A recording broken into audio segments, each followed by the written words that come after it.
Hello, everyone, and welcome to this webinar hosted by the InteractionSeeds project.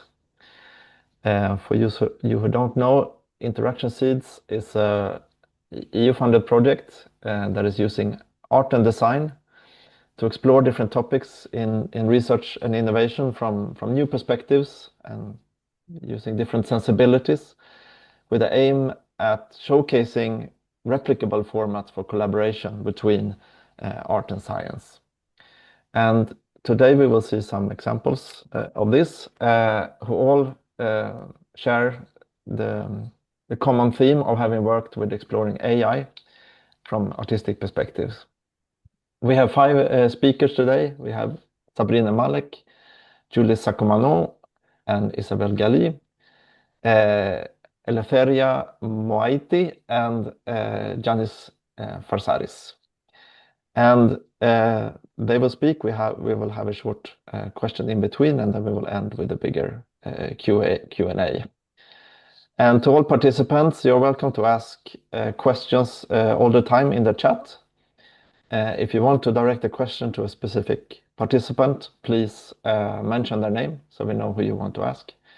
And we also have the option to open the mic if you want to ask your question directly instead of just in text.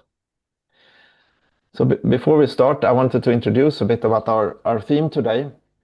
AI, as you know, is impacting and is predicted to further impact many, if not most, areas of social life, industries, culture, etc.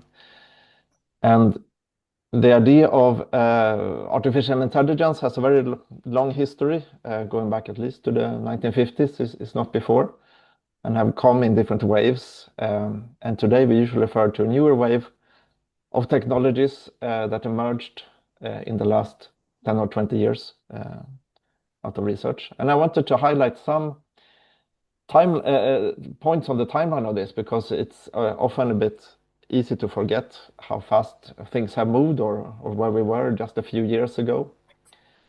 So, for example, in 2011, it was a big year where IBM's Watson artificial intelligence supercomputer won Jeopardy.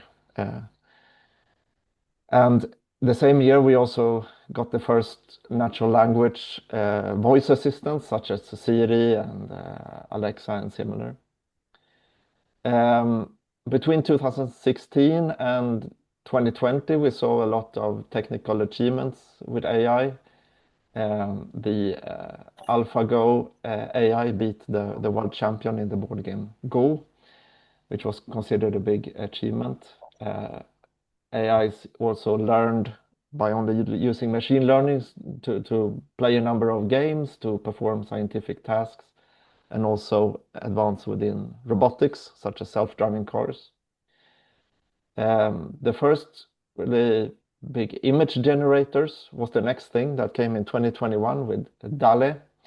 So there were some before that, if you remember, were very strange. They hallucinated a lot with the eyes of dogs in all the images and things like that. But this was when the kind of realistic image generators came. And the first, what we now often think about with AI, as in the large language models, ChatGPT was launched 2022, which is only about 3 years ago. And then we have gotten a lot of those versions as well. And AI have been debated a lot. Of course, its benefits and drawbacks, both in how it's used, if the output is biased, the energy consumption of AI, the job displacement issues, and so on, but also in how AI is being developed. And interestingly enough, artistic practices are at the center of this. That's why today's webinar is very relevant. A lot of the input that AI models have been trained on are creative and artistic works.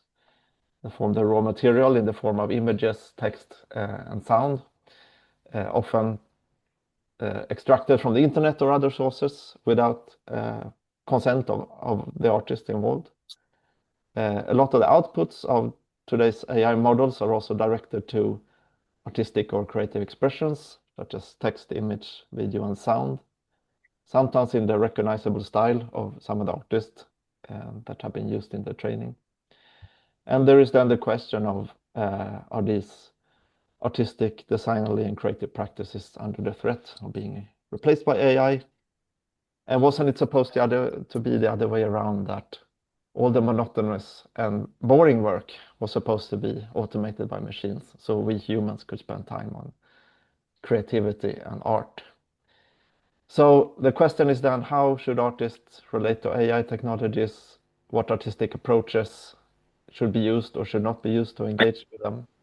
And this is what our speakers today will give some examples on and reflections on.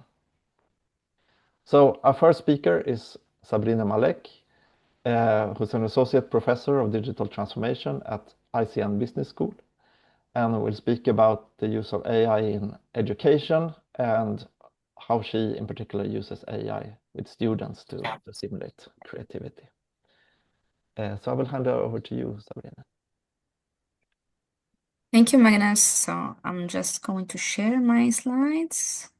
Can you please confirm that you see my slides? Yes. Yes, okay, thank you. So hello, everyone. Today I will share with you my experience on AI in education, and more specifically, how I try to advance the understanding of AI for both educators and students by integrating AI concepts into educational programs, and how we use AI with my students to stimulate creativity. So the agenda of my presentation is this as follows. So I will start by presenting an Erasmus Plus project on which we work, which is called ERT, and then I will briefly present our ATM pedagogy at my school, ICN, and the ICN AI chair. And then I will present how we work on AI in education, in research and in for teaching. And finally, I will briefly present the AI battle workshop. So I am an associate professor of digital transformation at ICN Business School, and I co-lead the ICN AI chair. Please feel free to contact me on LinkedIn or by mail. In my research, I work on AI and its applications in business, marketing, HR, finance, on CSR also, and on digital transformation generally. The rapid and massive deployment of AI tools is profoundly challenging professional practices in education and training. So the ERT project, which is an Erasmus Plus project funded by support from the European Commission, that has started in September 2024, aims to prepare the current and next generation of educators and all those involved in the knowledge chain to integrate AI tools into their work, while also maintaining human creativity and ethical considerations.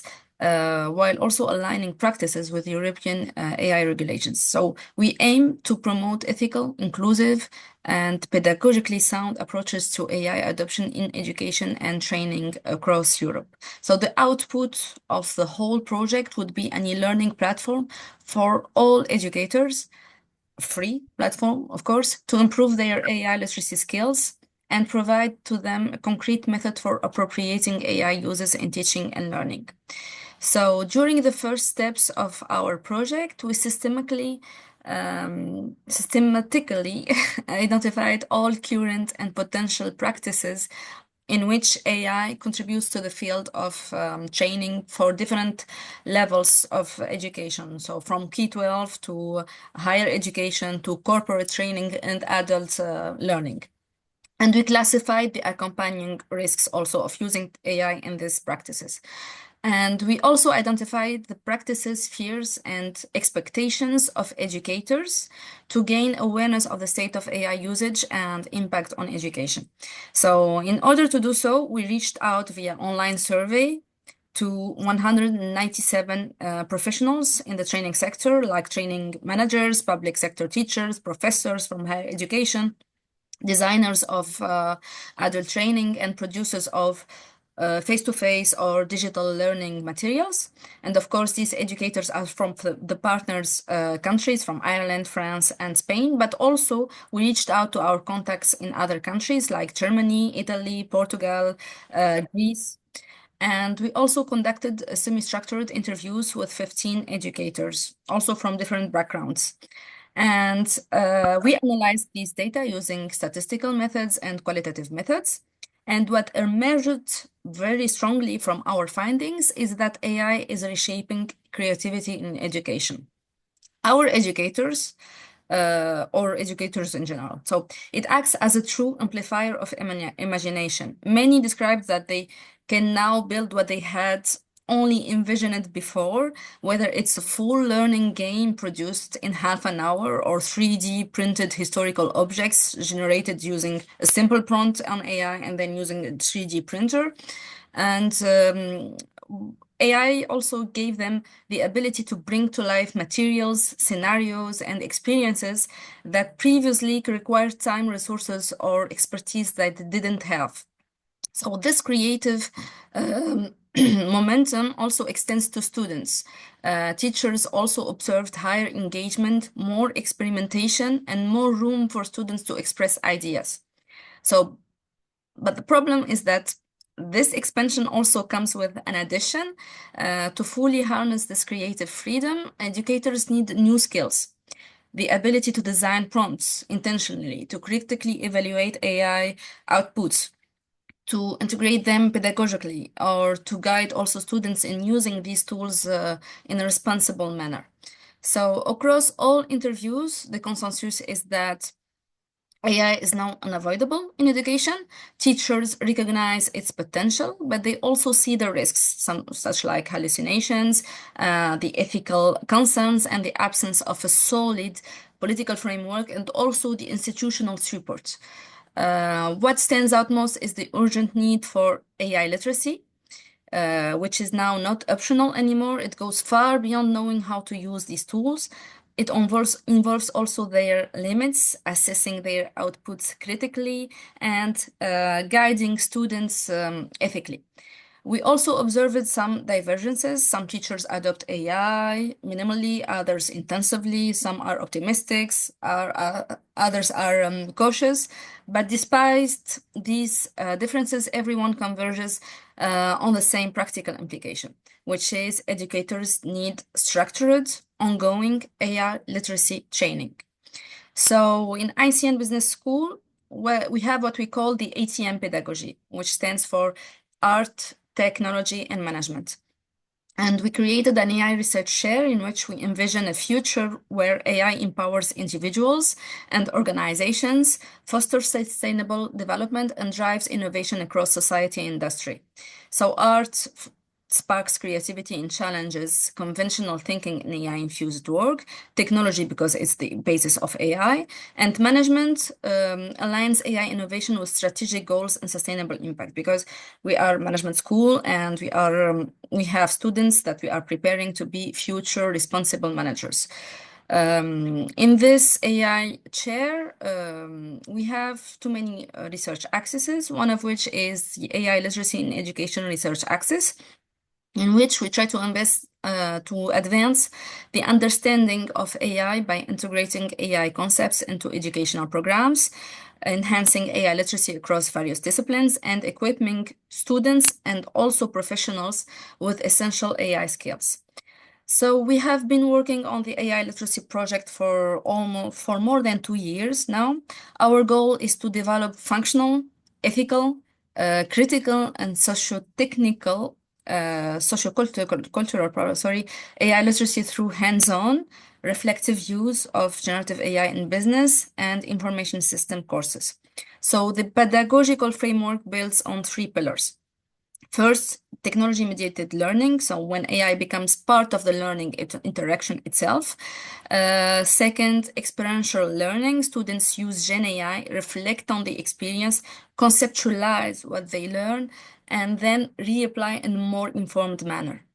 And all of this is based on a design science research. So this is a pedagogical framework that is informed from research. So we have like a loop. We work on research, we work on teaching, practical teaching, and then we inform research, and then we iterate. So and this is something that we have scaled across more than 1,700 students since 2023. And we integrated Gen AI in assignments, to develop, for example, proposals for the Green Deal, ideate startup innovation, design a whole marketing campaign for a travel agency, for example. And during these interventions, students use GenAI roles deliberately as, for example, AI as a consulting. So AI has some roles. For example, for idea refinement, as a creative collaborator, for example, for content generation, as a decision support system, for example, for validation for analytics. And they question how GenAI shaped their work, teamwork, creativity. So the idea is to make literacy development visible and measurable and stimulate critical thinking. Here, I'm showing a selection of students' deliverables from the marketing campaign, for example, that they created for a fictional travel agency in the MIS model. So these brochures, for example, illustrate the trips that they imagined. And for this task, I asked them to give free rein to their creativity, no limits, no constraints. And the results speak for themselves. So there's highly imaginative words, coherent visuals, identities, and storytelling that goes far beyond standard promotional material. So GenAI allowed them to explore bold ideas effortlessly and translate abstract concepts into striking visuals, such as time travel, sirens, fantastic creatures, futuristic words. We had one team, for example, that even designed a sarcastic voyage to the sun aboard the RERB, turning everyday frustration into a humorous travel fantasy. So this is something that is only possible because AI enabled this playful, provocative creativity. And as I said, what we do is research informed. So our research informed educational design tackles the question, how do we build AI literacy systemically into higher education? And over these years, working with students, we didn't just ask, should we teach Gen AI? But we asked a harder question. What specific pedagogical design choices actually produce measurable improvements in AI literacy? And the answer emerged as 6 actionable design principles that are clear, evidence-based guidelines for educators who want to integrate GenAI responsibly and effectively in their curriculums and courses. So these DPs provide a practical roadmap to turn GenAI from a disruptive threat into a structured, high-impact learning opportunity for both students and instructors. Additionally, for example, when you see MR1, meta requirement number 1, which leads to DP2, GenAI enhanced collaborative work. So by situating, for example, collaborative activities in authentic disciplinary contexts and integrating GenAI tools, students are encouraged to engage with GenAI as a partner in co-creation.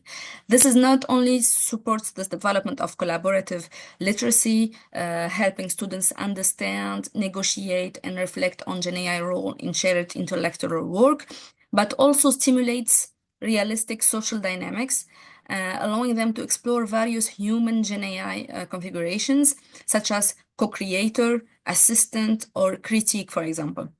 And we have been collecting feedback from the instructors also who conducted interventions using these DPs. And one teacher, for example, said, AI enabled me to design engaging, playful activities that encouraged students to learn by doing or even learn by playing. And we also conducted a second research that proves that design experience generates significantly stronger literacy effects than usage experience. And this means that every design principle here that we have presented in the first work is essentially engineering environments where students actively design solutions with AI rather than passively consume AI outputs. And that's the secret to why these DPs work.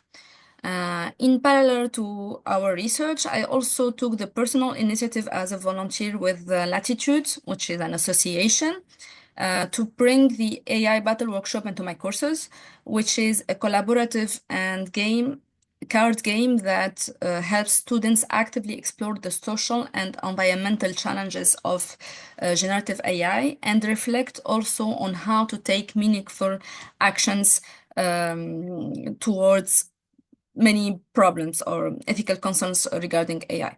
So in this workshop, students explore the major societal and ethical challenges of generative AI. For example, creativity, reliability, bias, society, or the environment. And for example, they debate questions like whether AI-generated work is genuine creation, whether AI risks narrowing or expanding human imagination, or how we should integrate AI, or how should we govern AI, or protect artistic identity in a world where a human and machine outputs are becoming undistinguishable or alike. So this collective exploration, because these students work in groups, pushes them to articulate nuanced positions, challenge assumptions, and understand the creative tensions introduced by Gen AI. And from there, they identify concrete actions, practical habits, and responsible behaviors that help them translate these discussions into good practices they can carry forward. And finally, they engage in prospective scenarios, like the card on the right, and try to think about the directions we should take. So that's it. I finished my presentation. Thank you very much for your attention, and looking forward to your feedback. Thank you very much. Very interesting.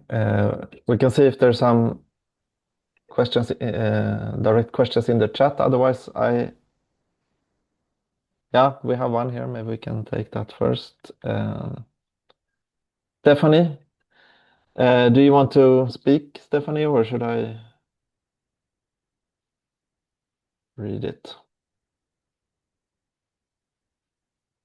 Yeah, I've seen the question of Okay, Stephanie. yeah, I can read it out loud so everyone knows.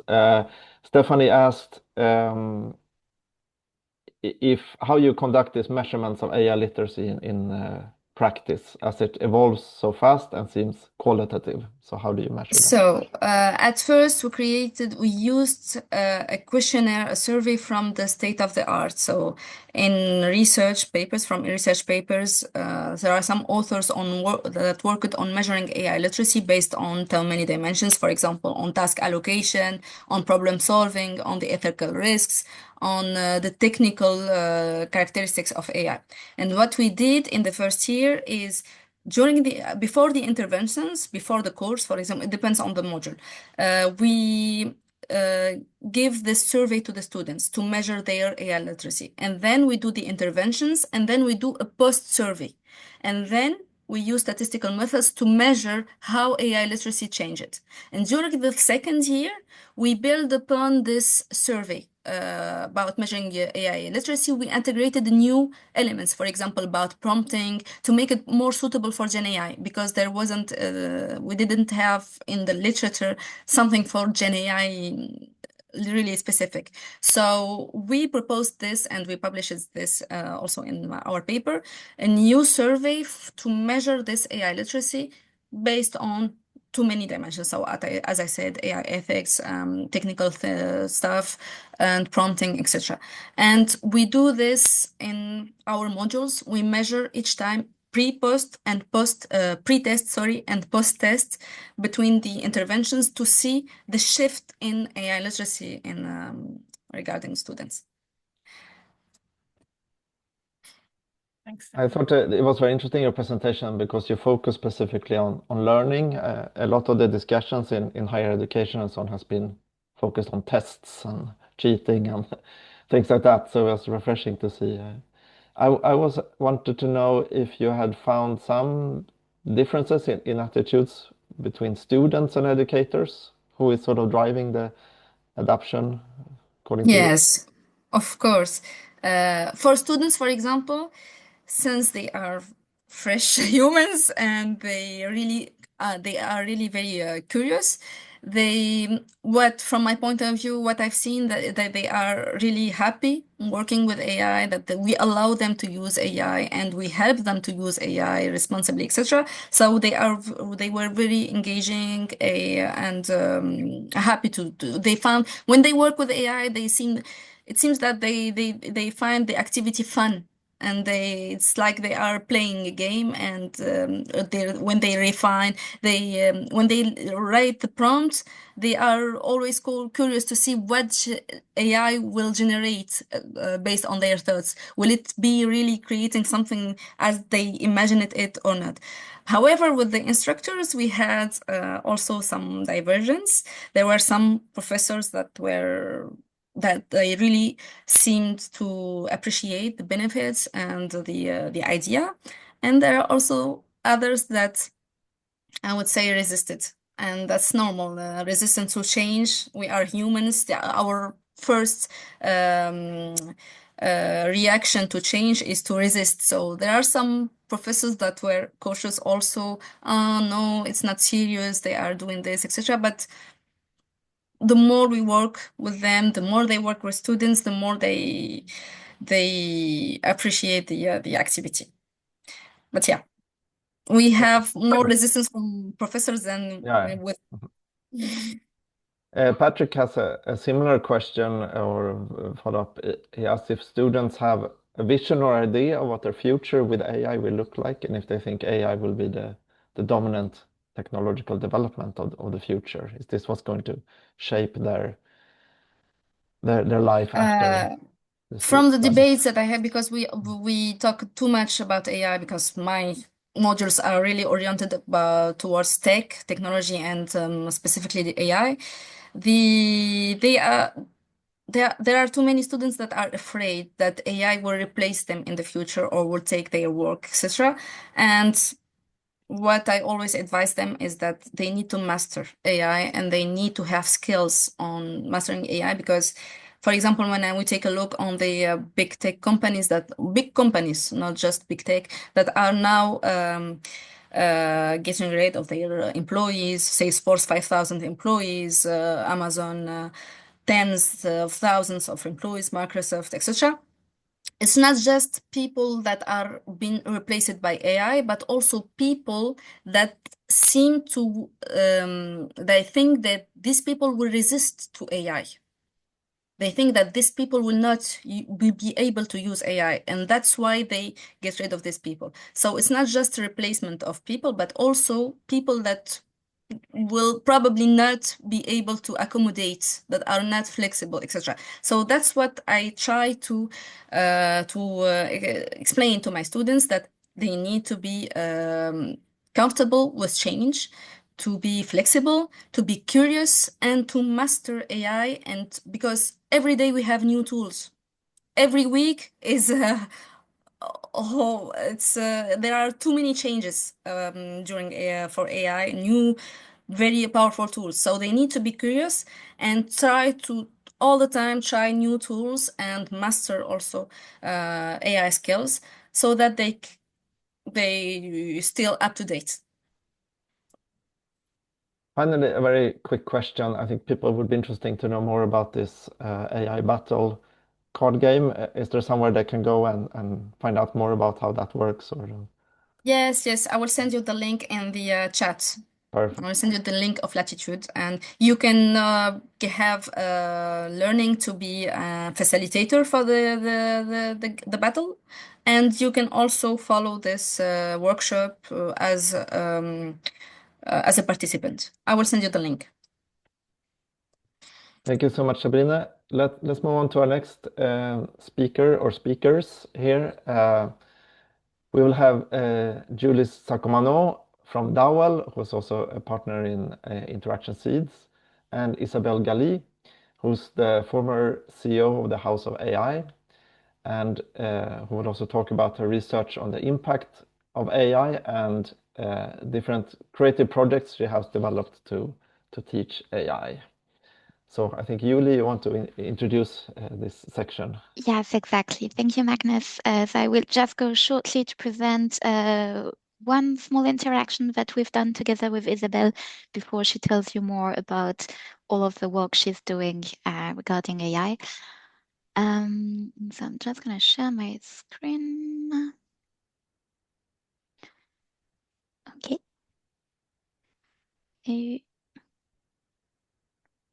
Yes, we see it. Not presenter mode, but we see the.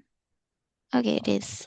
Now, yes. So I'm Julie Saccomano. I'm part of Darwell Innovation. We're the coordinator of InteractionSeeds. And so as part of the project InteractionSeeds, we've done one interaction that I like to call Rhymes and Algorithms.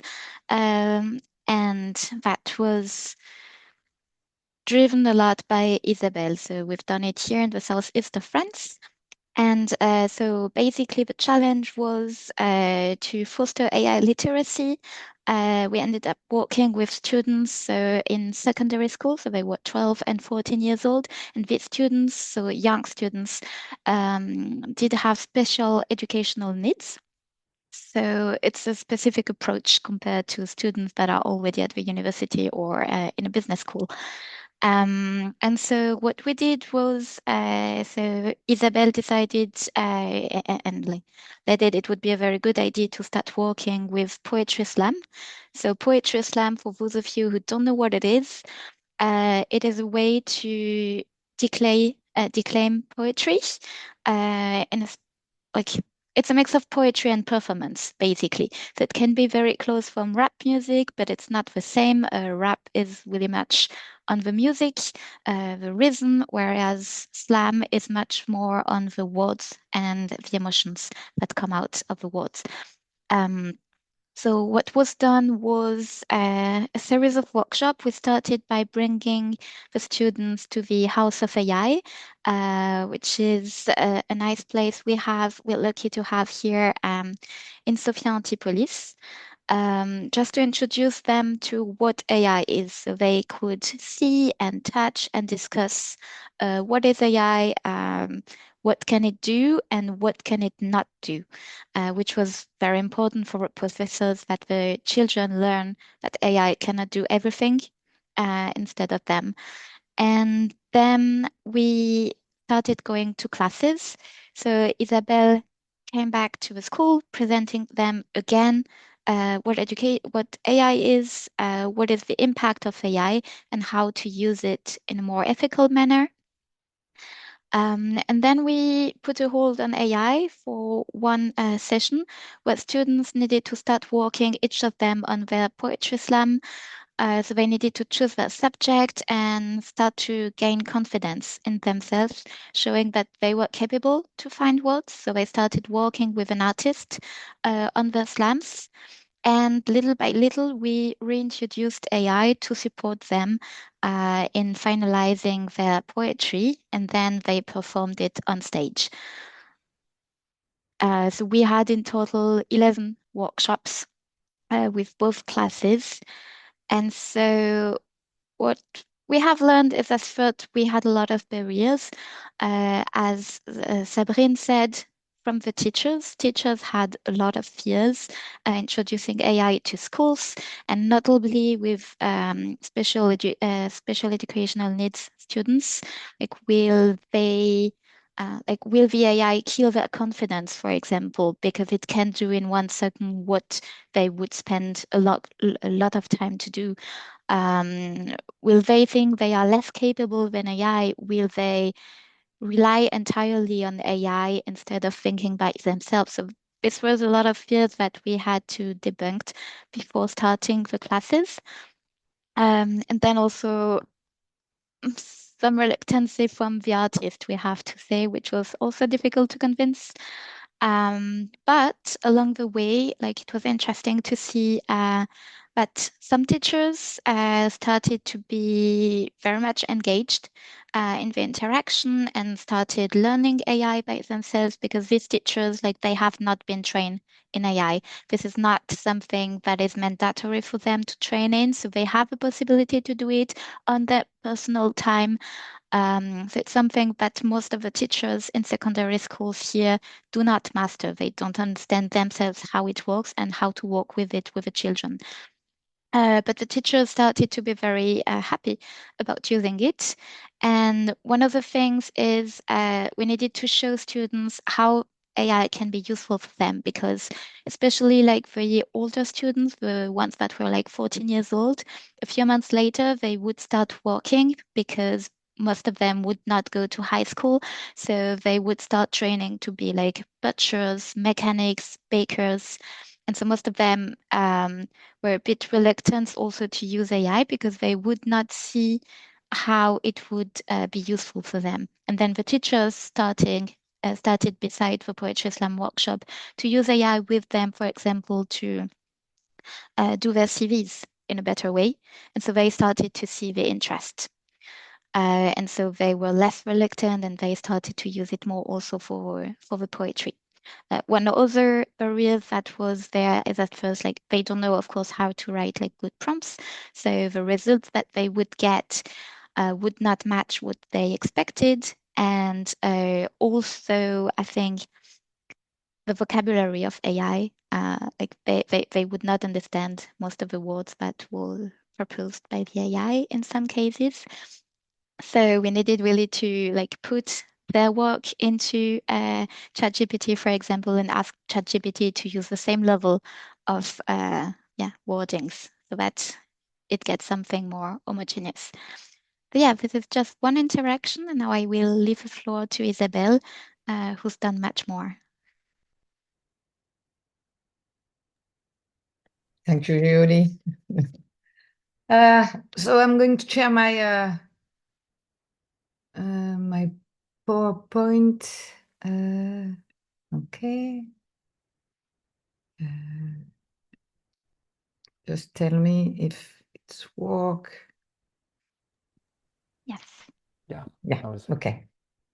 So I was very excited when Julie contacted me to do the slam class, and it was really interesting. But before that, I've done a lot of experience with art and AI because I thought it was a good way to make AI accessible and understandable, and for sure to develop active users. So that was my first aim, is to develop active user, because I strongly believe that when you do not involve your kids in the AI, they just become passive. They just scroll on the screen, and so they don't have the benefit of AI to progress. So really, for me, it's important to mix art and artificial intelligence. The last activity I've done is on last Friday. So it was with the University of Côte d'Azur. We do IU-related film screening, and we had a collective debate with high school students.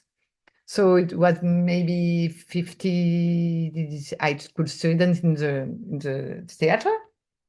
So the movie was The Product Generation. It was a movie about how to make a baby in an egg, and it was not a funny movie. It was a scary movie, to be honest. So they watched the movie they stayed very silent during all the movie. It was a boring movie, so I was very surprised that they were like, okay, watching that, and then we had the discussion, and the discussion was very interesting because they really start to question the technology, what is real, what is fictional, sorry. What are the perception about AI? What is the place of AI in society? Is everything acceptable or not? So they really start to develop a critical thinking, or maybe some reflection thinking. So it was interesting, and I've done that for years to have this theater session on AI, and it always works because it's an easy way to awake people about AI and technology and impact of the technology. Then another time, there was a music festival in France. It's a very famous music festival. It's called Festival des Nuits du Sud. And during this music festival, the town asked us to have a workshop on music with AI. So we did it. So we went with a startup called AI Abstract, disappeared since, but that it was before generative AI, so that was interesting. So we went with AI Abstract, and the objective of it was not only to make music and let the kids go with the music. The objective of the learning objectives was to explain, really explain to the kids how I compose, how you can do the graduation, you know, pattern, training style, and whatever. The limit also, it was not generative music, but it was a system of rules. And the main objective was to understand the process through listening. So at the end, they have the piece of music, and they listen to it, and they were proud to have made it. And in the same time, they were questioning the technology. Okay, it's good. It's my production. It's my production. It's good, but I could have done that differently, and blah blah blah blah blah blah. So this was very interesting, because when you hear the music, you understand more. So it's experiment, but it's really art experiment. So it was interesting. Then, then we do another experience who involves a teacher. So I listened carefully to Sabrina, yeah, because it was very, very difficult to convince the teacher to get involved in this activity. It was really difficult, because they were afraid of the decline of the self-confidence of the students. And when we do the slam, we had exactly the same problem when we did the slam. And they were very, very focused on privacy. We can't open an account for the students because the big company will know everything about our students. We have to keep them safe from AI and all these fears they have.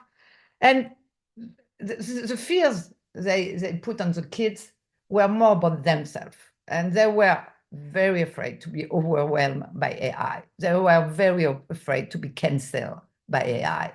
So we start to tell them that we will learn them to use AI before to learn to the kids.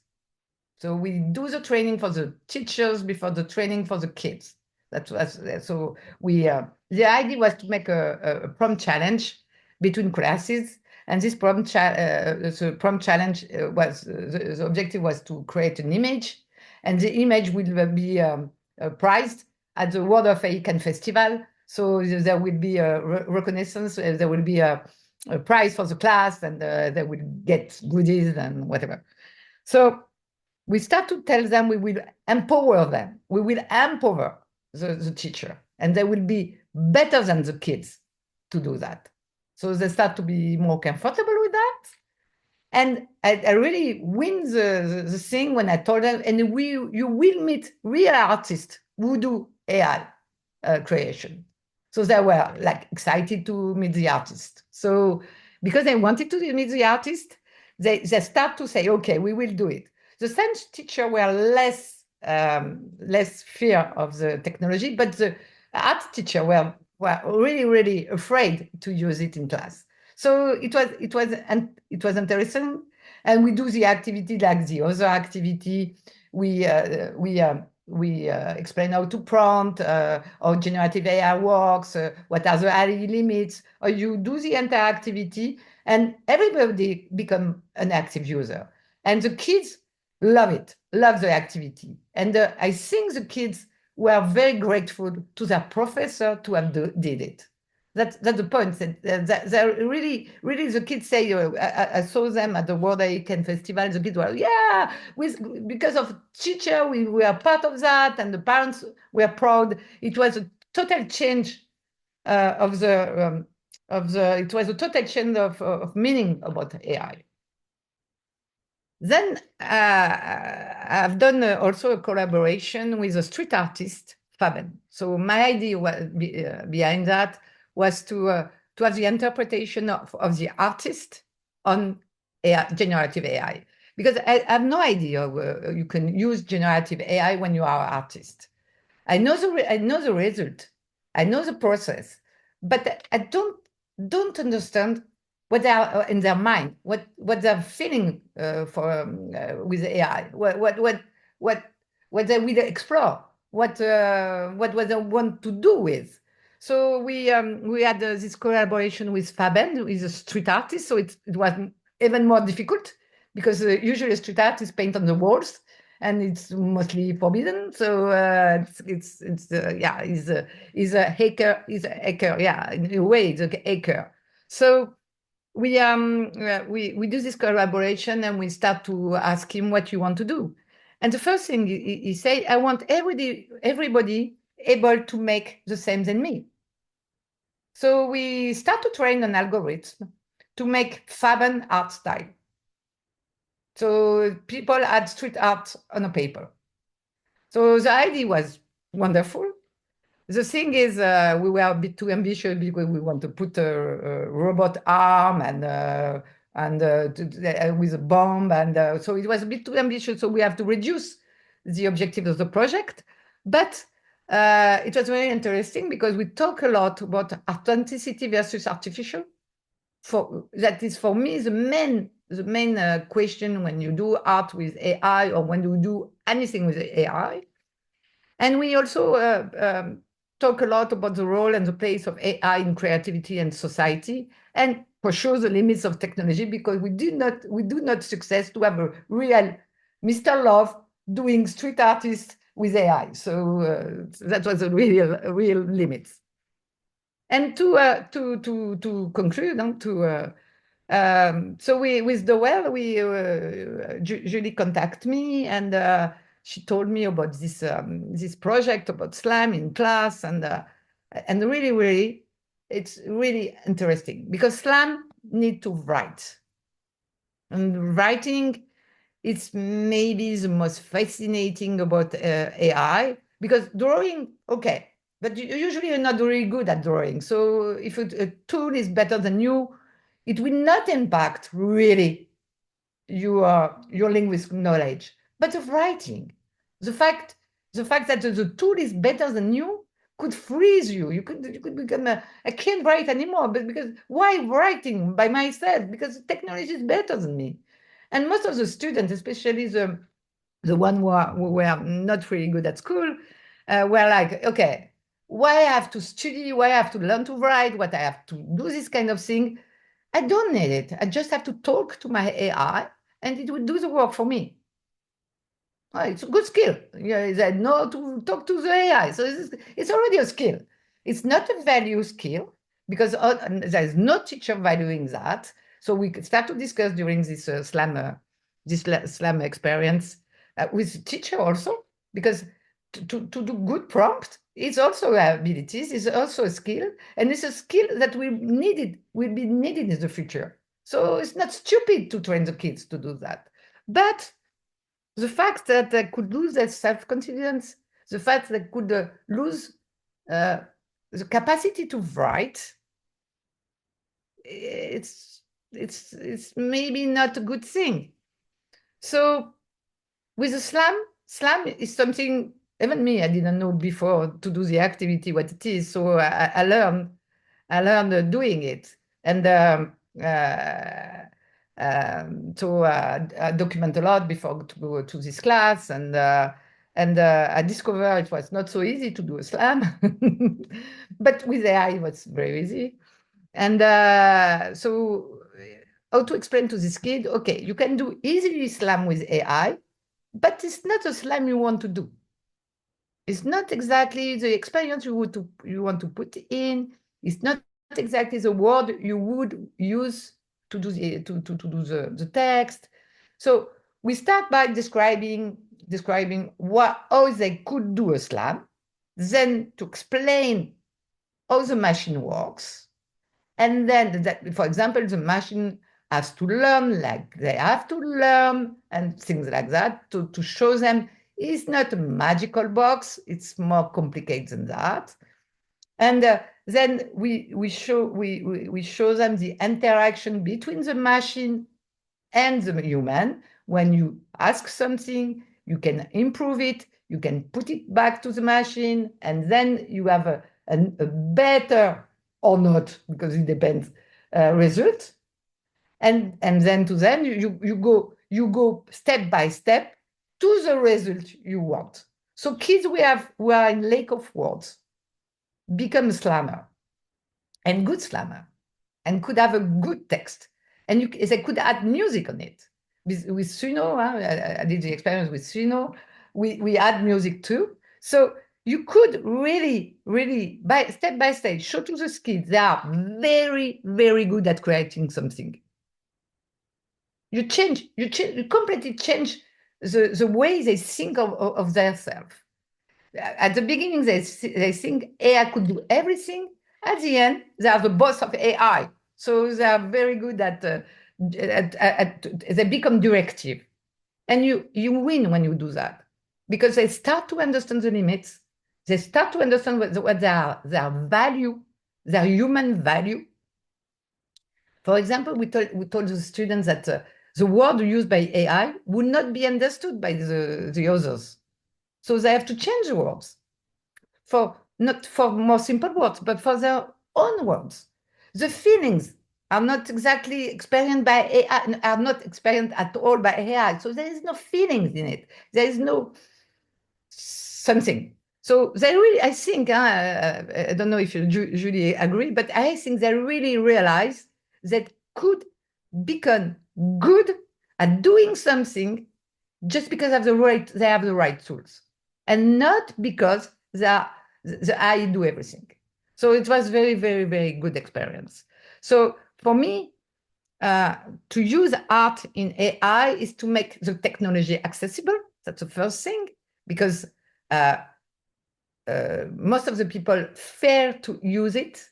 And because they fear to use it, they do not use it correctly, or they don't want to think how to use it. And they have no idea how to use it.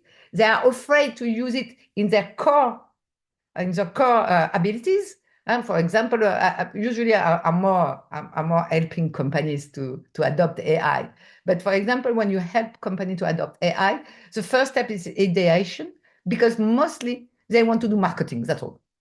They don't. They think that the core business has to not be affected by AI because it's their value. And for the teacher, it's the same.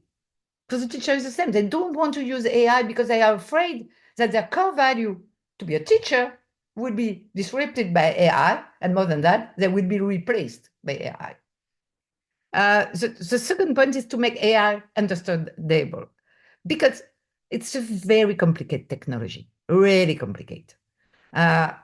Even my team at the Maison d'Intelligence Artificielle, where we struggle to find a way to explain some technical point. When you have to learn, and every day I learn more about AI, but when you have to explain technology versus models, for example, you really struggle to do that. And then you have to address risk and acceptability. It's not because AI could do it, you have to accept it. And if you say that to people, they feel more empowered than before. They say, okay, I have this tool, I could experiment it, even in my own core business. And if it doesn't work the way, or if the result is not the way I want it to have it, or if I think I need to do it without AI, I could do it. And that changed the perspective. It encouraged critical thinking. I think artists are very critical. They give a good interpretation of the world, different interpretation, not the good one, but the different interpretation of the world. They put vision in AI, and we always talk about vision, but they put vision in AI They materialize AI also because they give results. And that's super important because it's immaterial. There is no bodies of AI. So if you don't have artists to show it's complicated. And the critical thinking is it's more reflection seeking, because critical thinking needs to have a large culture. And that's, for kids, it's for sure they don't have a large culture because they are still in process of learning. So it's not reflection seeking, but it's also empowerment. It support active users. So when you do that with kids, they are less afraid of using AI. And second, they understand that there's technology behind them. And the aim of La Maison d'Intelligence Artificielle is not only to acculturate all the population of the Côte d'Azur, it's also to prepare the future generation to make AI. We want most of them to not abandon mathematics. We want most of them to follow scientific classes. We want most of them to become AI engineers. We want them to do the hard work of AI. Some of them have not the abilities, so they will become very good user of AI, but active user, not passive. We want our workforce to be prepared since kindergarten. It's also the aim of the French government.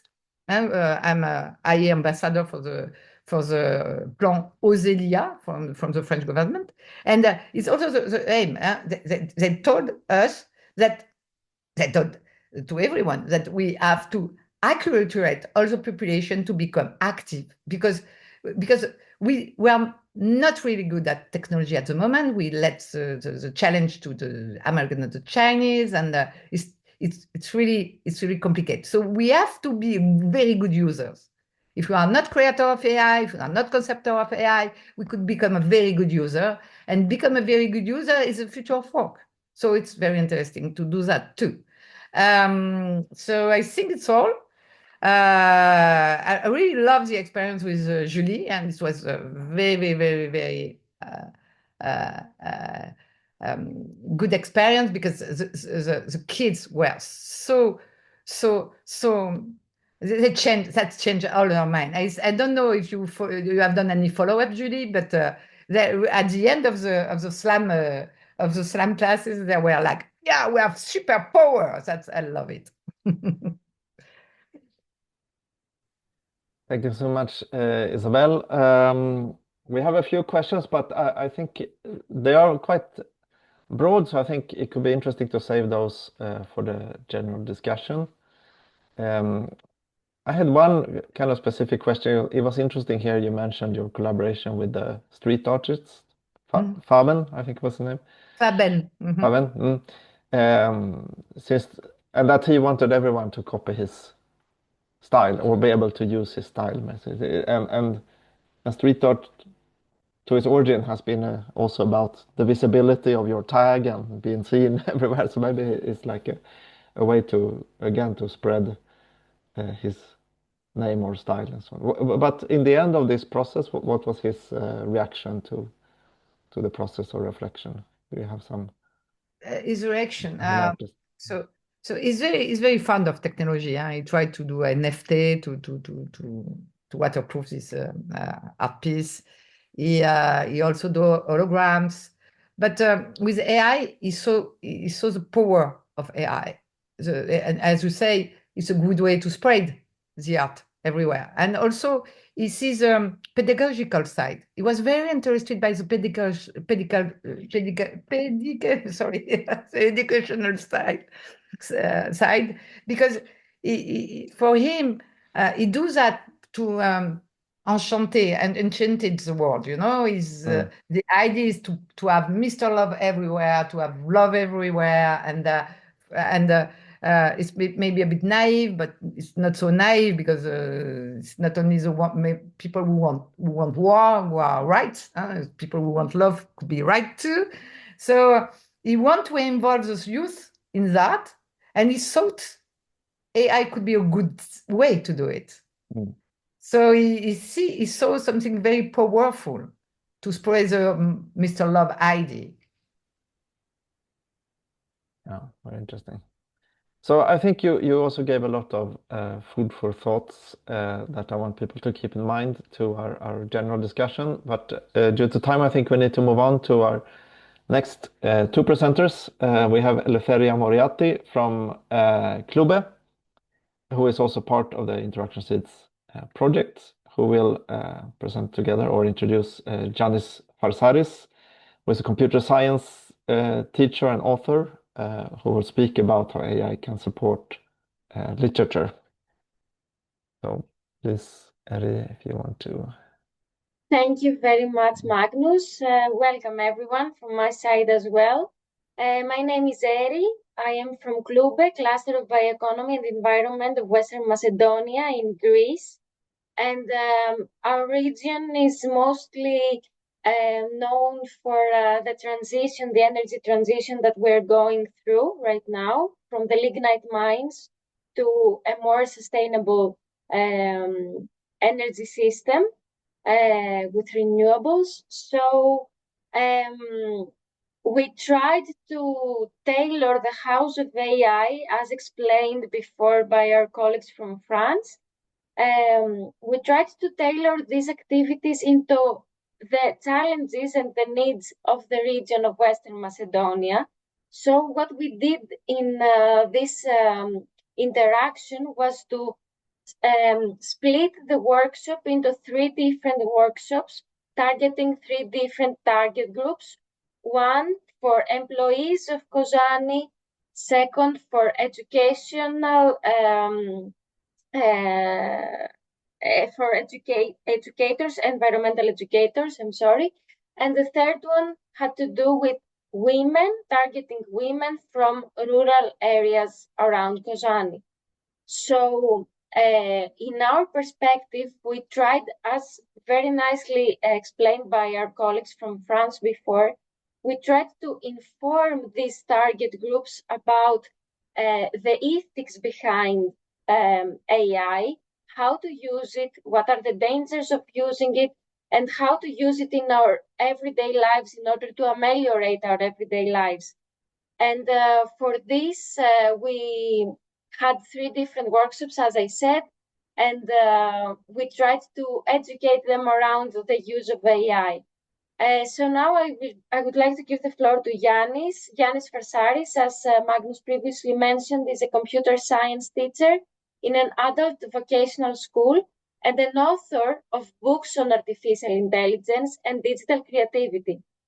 He's secretary of the Ethics Committee of the Hellenic Information Technology Association, and he will give us his lights upon AI literacy, creativity, and so on. So the floor is yours, Giannis.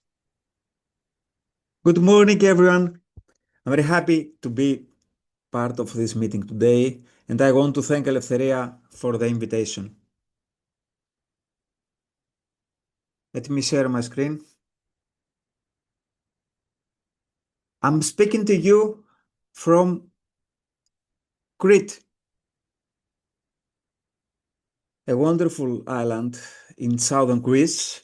Many of you may know Crete, or may you have visited Crete for holidays, but the reason I mention Crete is different. On this island, thousands of years ago, the first humanoid robot in history was born in the mythological imagination of our ancestors. I'm referring to the famous Talos, a 30-meter tall bronze automaton with artificial intelligence created by the god Hephaestus and gifted by Zeus to King Minos to protect Crete from its enemies. And since I mentioned ancient times, let's pick up the thread of literature from the very beginning. We begin in Mesopotamia, around 3,200 years before Christ, where we find the oldest surviving text in history, the Uruk tablets. These were accounting records, not literature. We continue in ancient Egypt around 2500 BC, where papyrus appears, a writing material made from the papyrus plant. We move to Babylonia in 2100 BC, where we find the Epic of Gilgamesh, considered the oldest narrative epic of humankind. We return to Crete around 2000 before Christ to encounter the famous Phaistos disc. And our final stop in antiquity is Pergamon, around 200 years before Christ, where parchment was invented. Then we leap forward in time to 1455 in Mainz, Germany, where Johannes Gutenberg created the printing press, a truly transformative invention that made books cheaper and more accessible.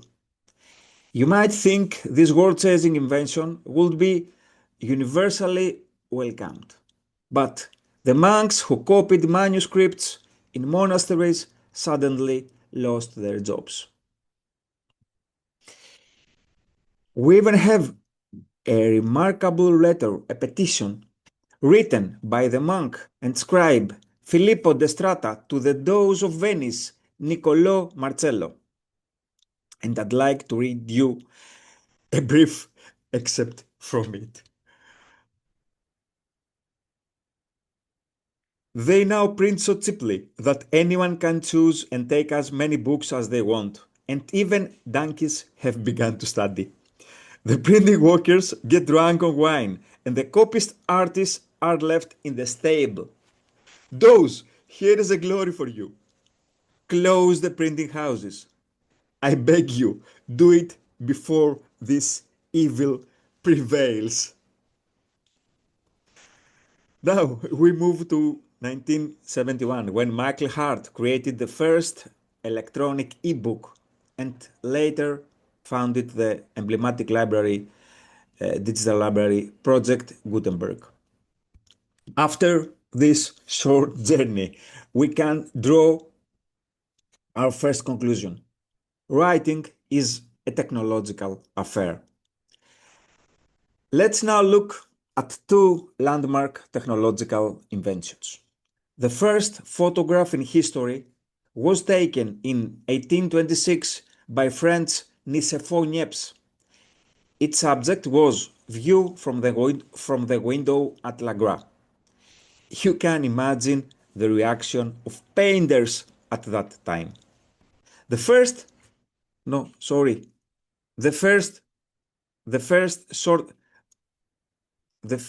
short film in history was shown in 1895 by the Lumière brothers, The Arrival of the Train in La Ciotat. You can imagine the reaction of theater actors at that time. And yet, history teaches us that neither painting nor theater disappeared. Photography and cinema simply evolved into two new independent forms of art. The Austrian economist Joseph Schumpeter formulated the famous theory of creative destruction, describing how economic progress occurs when new technologies continually replace older ones, destroying existing business models and creating new ones. In 1913, the French mathematician Émile Borel proposed the infinite monkey theorem, stating that a monkey hitting keys at random on a typewriter for an infinite amount of time will eventually produce a text such as Shakespeare's Hamlet. Let's now look at that was the first photo of Nicéphore Niepce. Let's now look at early automatic artistic devices. In 1845, the machine Eureka could generate different Latin quotes in hexameter verse. In 1933, the mechanical brain was the first attempt at machine translation. In 1953, we have the love letter machine. And here is one of its love letters. Dear sweetheart, darling sweetheart, you are my avid fellow feeling. My affection curiously clings to your passionate wish. My liking yearns for your heart. You are my wishful sympathy, my tender liking, yours beautifully, M.U.C. Incredible. Now, look at these paintings created in 1979 by the artist Aaron. Who was Aaron? Aaron was an artificial intelligence painting system machine created by British artist Harold Cohen. Aaron's paintings were sold at very high prices and are considered the first commercial AI-generated artworks. Then, in 1984, we have the famous program Aracter, the first AI system that wrote prose and poetry. A book was even published, The Policeman's Beard is Half Constructed. And here is a short poem from it. More than iron, more than lead, more than gold, I need electricity. I need it more than a lamb or pork or lettuce or cucumber. I need it for my dreams.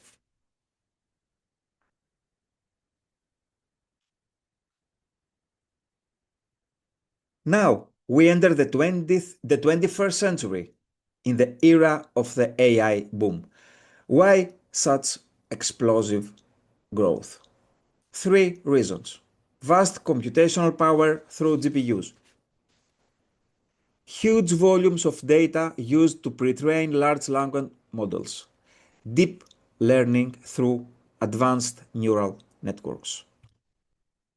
And then comes the date that changed world history. 30th of November 2022, the public release of ChatGPT, the moment when real artificial intelligence became accessible to anyone.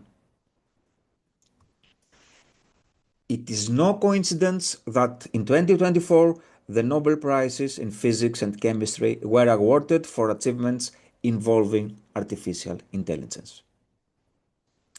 We now hold in our hands a powerful generative AI, a type of AI that can produce original content, text, audio, images, video, using prompts. And prompt engineering has emerged as one of the most important skills of our century, the art of asking AI the best possible questions to receive the best possible answers. Now, let's address the critical question. Since generative AI can produce original content, is it time to speak about the death of the artist?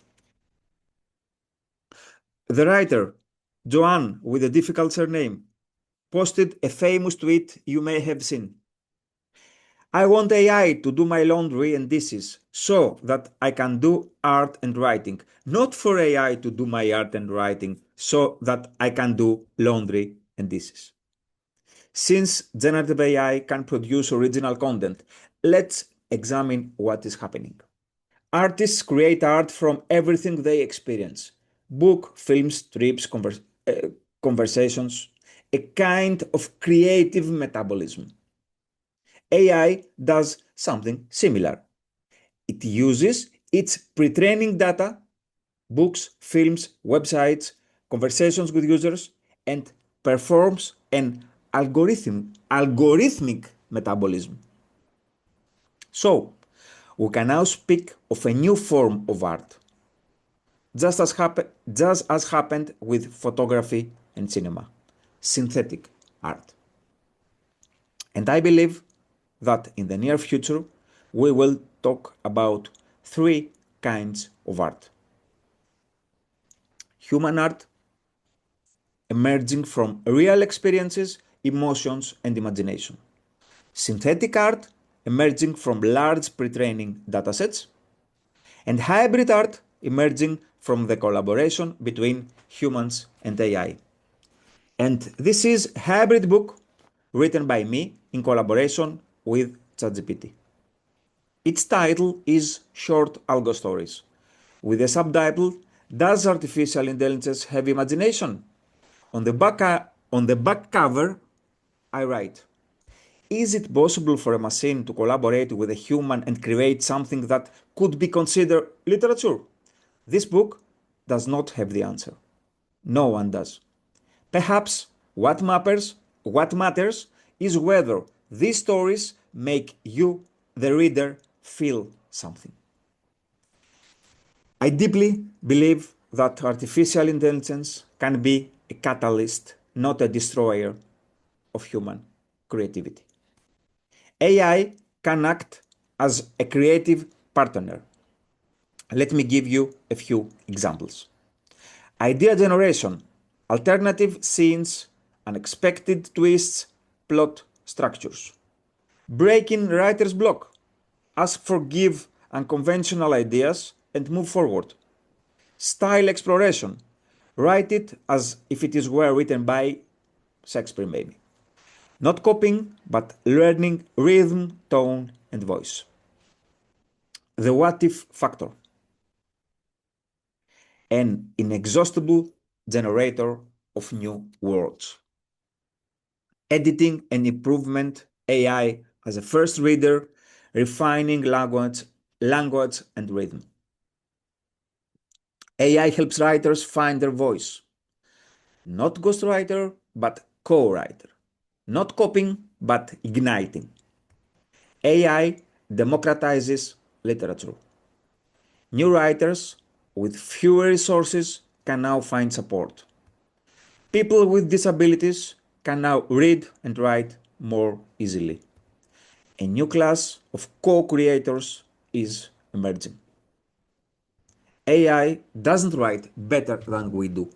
AI helps us write better. AI is the new ink, but the hand, the pulse, and the breath remain ours. Thank you for your attention. Thank you very much, Giannis. Very interesting and broad journey from the beginning to the present. I wanted actually to pick up something that it was a question that Patrick initially posed in the previous presentation. He asked if we need to rethink our artistic perspective in relation to AI. Could a prompt perhaps already be art? And you showed many examples now where the tool or perhaps the instruction is the art rather than necessarily the specific output.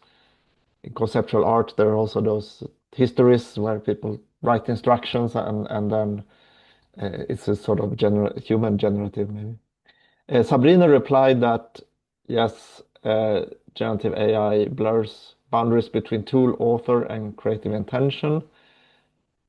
But to be an artistic act, it needs to carry vision and the creator's personal imprint. From your perspective, what's the relation between the tools and the output and art as the human intention or vision that's behind it? So we have some reflection on this. I think we already live in a hybrid period. In every sector of our lives. And also, I think art is a technological affair. I believe that. We have the difference between theater and cinema. Cinema is something artificial. They try to the director of a movie tries to manipulate the feelings of people who watch his movie. I think it's definitely a technical affair. I'm not afraid of AI or everything that comes. I really am afraid of people. I think of people and the whole things that humanity there is. Let me finish with one last sentence. There is I made a journey, a historical journey all over the history of writing and mechanical arts and things like that.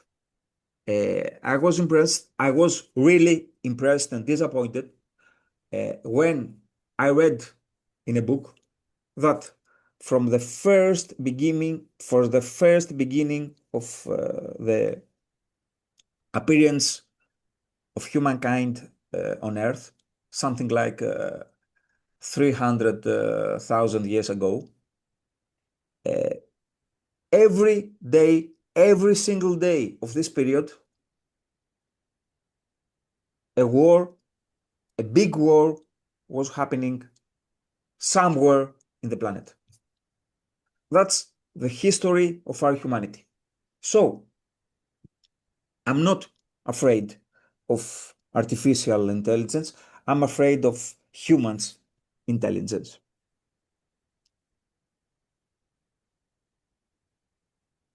Yeah, very correct.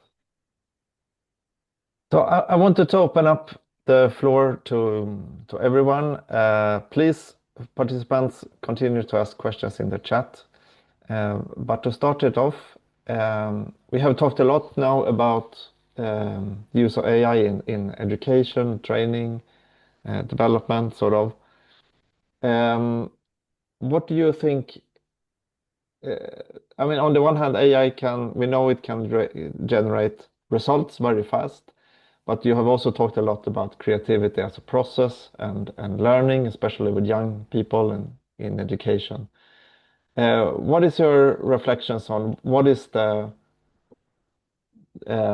skills or developments needed for young people today? Not necessarily knowing AI or the specific tools and so on, but what are the developments and skills that we can give young people today that will last them into the future, no matter the technological changes or developments. What's your experience from having worked with AI now with a lot of you with young people and in education? What do you see is the lasting thing?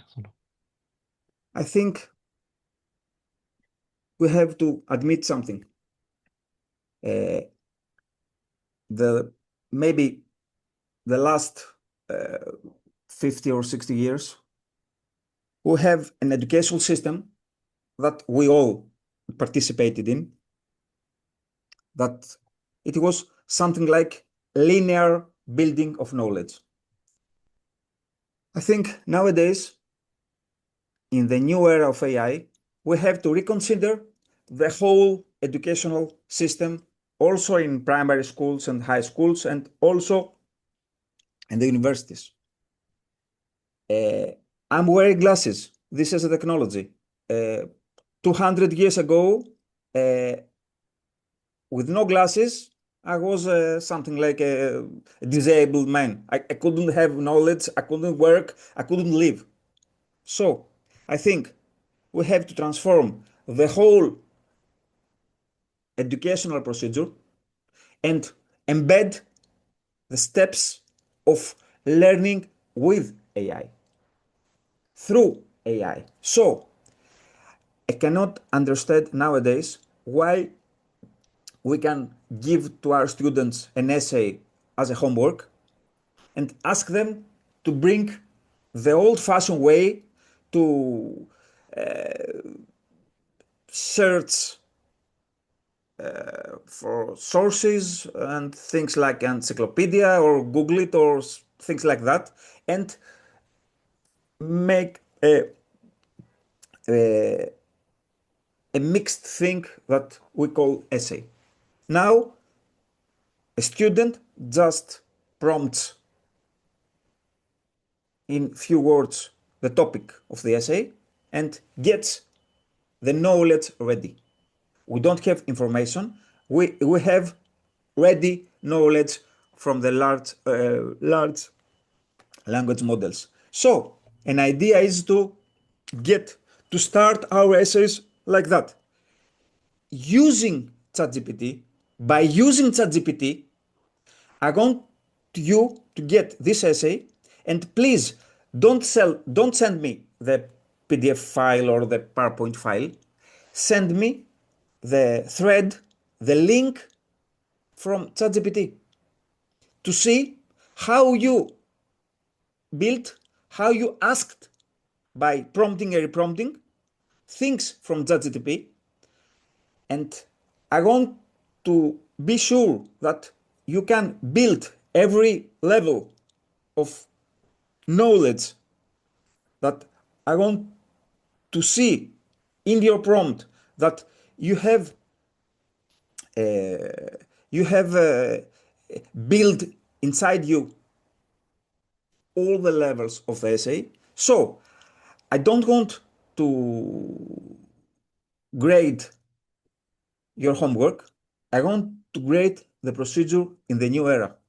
I want you to learn building something by using the modern tools, just like ChatGPT or other models.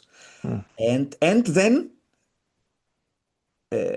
stand up and make us a public presentation, a public speaking about your homework.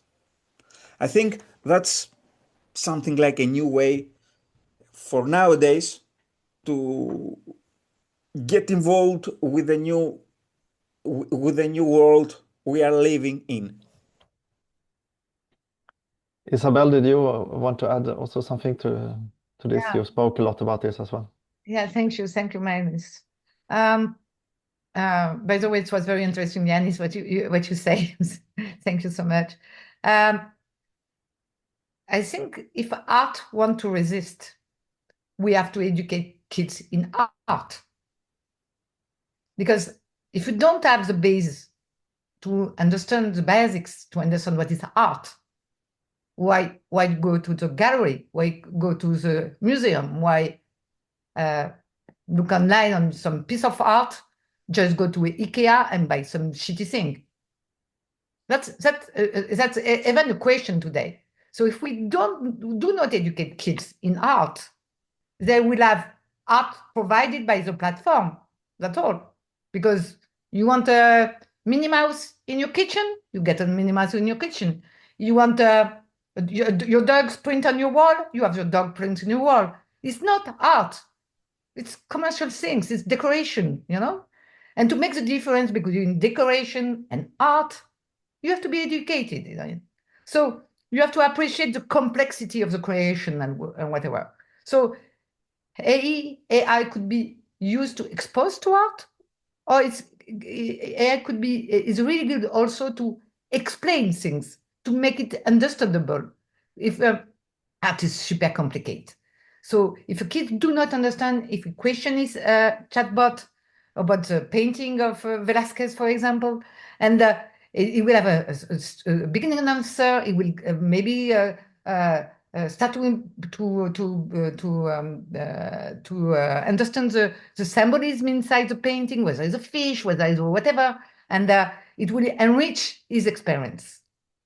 So if we want to have kids who recognize what is art, if we want to have adults, we will buy art from artists, we have to educate them in art. That's my first point.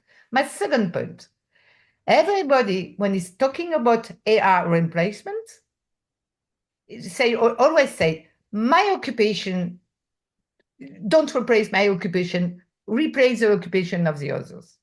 I've seen that a lot in cinema, in movies, because I work with a lot of movie company. And so the value chain of the movie, of a movie is very rich in creativity. You have the scenario, you have the scenario, you have the artist, you have the pictures, you have everything, you have the feelings and whatever.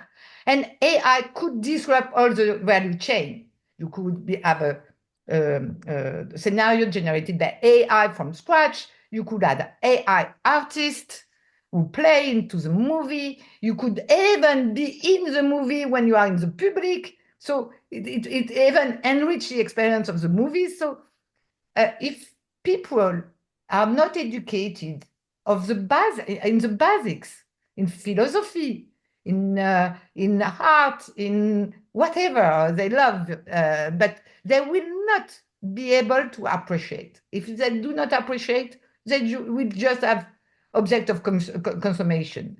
And be sure, I always learn, I always listen to that. People say the artist will never be replaced. Or but we start to see an AI star system. So everybody could be replaced, everybody. But it's not because you are replaced that you should disappear, because what you are giving your human value is still important and recognized. Isabella, thank you. I think that we have to proceed in a hybrid education. I think we have to get kids in an half percent in an analogical world, something like let's get a brainstorming to make a story about a fantastic village with people who live there. So let's write a story with a pen. Let's draw this island with crayons. Let's make a sing and sing it. Let's get something like theatrical, just like a play to get it. And then let's learn how to prompt in Gemini maybe or ChatGPT to create a story. Let's see how DALL-E creates with the appropriate prompt an image of the island we draw, and we used a pair of scissors to cut it. And then let's use Suno to create a song, and let's use our mobile phone, teacher's mobile phone, to get a short movie, short film to show it to our parents. I believe in this era in a hybrid way of teaching. Old-fashioned knowledge based teaching and I do not digital exactly AI agree. teaching at the same time. I do not exactly agree, because yeah, it's important to know how to write or to draw, and yeah, and but more than that, it's education, it's culture. It's more important to be educated to culture. And 50% to AI in education system seems a lot just to make prompt. You see, so you have to include. It's not only about prompts. In the activities, and what we have done on all of those experiences, to include AI in the activity to improve the knowledge. And by the way, you learn to prompt, because you could have a class of that, but we never have half of the time of anyone to learn tools. Or maybe I misunderstand you. But, we're talking about hallucinations, deep fakes. It's a whole new world that the teachers have to educate them before algorithms educate them. We are officially out of time today. If the panelists are okay, we can see if there are any questions or so on. But officially, we are a bit over the time. There was so much today from you, the panelists, in the discussions and so on. I think this is something that's worth even going back to look at again, everything you missed or didn't remember from the beginning. And this seminar has been recorded. It will be published, so you can go, and if you missed some specific thing, you can go back and check that. I also say we in the InteractionSeeds project also have a website where you can find, among other things, success stories from our project, what we did in the project, and examples for how you can apply those approaches yourself in the topic of AI, but also other topics. And we have a repository on this website where we have examples of other interactions between art and science. So please check out that. I see there are some links now in the chat from Patrick to that, and keep an eye out for the webinar to rewatch it again.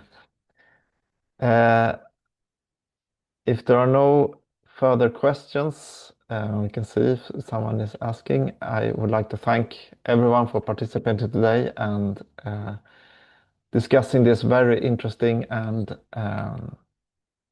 this very interesting topic that is so current at the moment. And I think you gave us all so many food for thoughts about how to approach this in the future. Thank you, everyone.